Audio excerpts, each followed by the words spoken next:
আমার প্রেডিকশন হচ্ছে ম্যাচটা খুবই কম্পিটিটিভ হবে।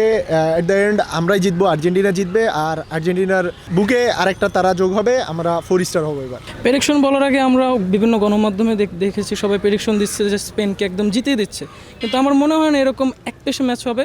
ম্যাচটা খুবই ডিপ যাবে। আমার মনে হয় এটা হয়তো ট্রাইব্রেকারেও যেতে পারে এবং আর্জেন্টিনা জিতবে।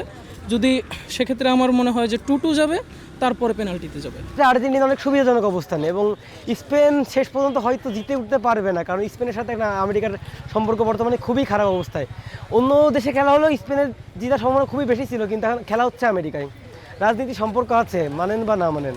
এবার স্পেনের সাথে আমরা 3-2 গোলে জিতবো ইনশাল্লাহ। মনে হয় আর্জেন্টিনা জিতবে, বাট আমি স্পেন সাপোর্ট করি। স্পেনকে এগিয়ে রাখবে। আমার প্রেডিকশন 2-1 বলে স্পেন জিতবে।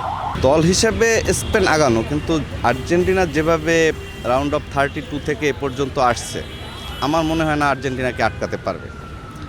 আমার ধারণা 90 মিনিটে 1-1 ড্র, টাই ব্রেকারে আর্জেন্টিনা জিতবে। টাফ ম্যাচ, দুই দলই খুব পজিশনাল খেলে, ফুটবল খেলে।